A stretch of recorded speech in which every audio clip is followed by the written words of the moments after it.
It's time for Right of Centre with Bridget Morton. And this week, Bridget, you've kindly created a 5-step program. Well, arguably, I think the government started the five-step program for, government problem solving, and a series of steps that they, follow, I think, quite comprehensively and consistently on almost every announcement that they make, and certainly over the last year or so. Well, let's look at step one, denial. Yeah, this is always an interesting one. I mean, politicians, particularly those in government, don't want to admit there's a problem because often that means that they then have to, make some promises about what they're going to do to fix it. So, we're denial about the housing crisis. I think at the moment, we've got denial about whether or not there's a massive problem with school truancy, whether or not there's an issue with rising crime. It always kind of goes on like that with, mostly the media and the opposition pushing them until they have to admit that there is actually an issue and they do need to do something about it. We did hear the Prime Minister this week at her post-cabinet press conference say the word cost of living crisis. A few months ago, she may not have necessarily said that.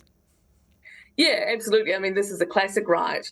They always denied there was a cost of living sort of crisis or issue, and then suddenly we had that snap where they did within 8 days they cut the fuel excise and the public transport, and now they're happy to say there's a crisis because they've got the cost of living payment going out.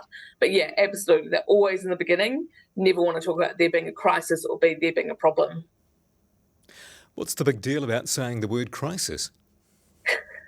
Well, I think it means that if there's a crisis, people always want the government to do something, regardless of whether the government has got the ability to do something. They always think it's the government's job to fix it, and then the government, of course, if they say there's a crisis, have to there take that level of action too. You can't take small action when you've got a crisis. Well, someone that's not sticking to script is the new chair of Health New Zealand. You mention him in your article. Yeah, absolutely. And the one thing he's not sticking to script on is the sort of, I think it's about sort of step three about listening. There's always a lot, I think, in government of, being, concerned and making sure that you're engaging with stakeholders and you're listening to the community on things. But for the most part, we've really noticed, I think, particularly under this term of government, that that's all a bit of a show. They're not really actually listening. Three Waters is, the classic example where they said they would and then decided it would be compulsory participation. Then sort of at the contrast, the other end, at the moment, a couple of days ago, you had the new chair of the new Health New Zealand, which is a new, health conglomerate, who was on radio and saying basically he didn't think he needed to sort of engage with the public or anything because he just didn't see it as any value in it. That's definitely not the script that the Prime Minister and the Beehive stick to. Especially for a new entity as big as Health New Zealand, to say something like that completely out of step.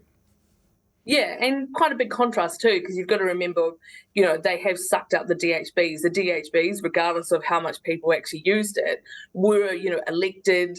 They did have a whole lot of accountability to the public mechanisms in them. That doesn't exist under Health New Zealand. So you're really relying on people like the chair and senior leadership to set that direction of being accountable to the public. This is not really a good first sign. How open and transparent will they be? Well, I think based on that interview and that sort of culture, it's sounding like not very. What else is in your STEP program? Well, I think the other one, and classic of this government, is having the big spending number.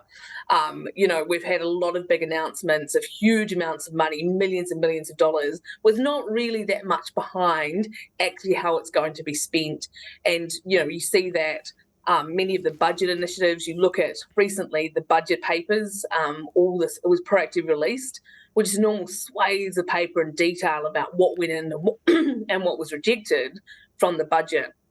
You can see there's actually not a lot of detail on many of the initiatives.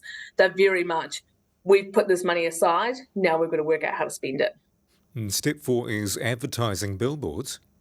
Yeah, absolutely. And this was a trigger a little bit in my mind because I saw the billboards for the truancy, initiative that they funded in the budget, 88 million. And part of that is this comms campaign to get kids back to school. So they've got radio ads and they've got billboards up that say basically, if you miss one day a fortnight, that's equivalent to a month a year. This is the effect on reading and learning.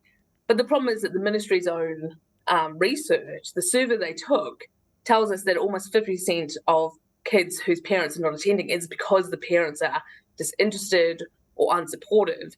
So you really, when you think about it, are those the parents that are then going to engage with a billboard or a radio ad and take action on that? Very unlikely. They're going to need much more wraparound support. But a comms campaign makes it look like the government's doing something. And is it creative? Well, I think, you might have noted a little bit of sarcasm there in my column when I sort of called it creative. I think it's lazy, to be honest, by government to be spending taxpayers' money in that way, just to be seen to be doing something. I've previously sort of criticised the Zero campaign run by Waka Kotahi about the zero road toll, big giant zeros, lots of flash ads, not doing a single thing to actually make the road safer for anyone. It's the same sort of thing. And deja vu, we come back to step 5, and it's denial.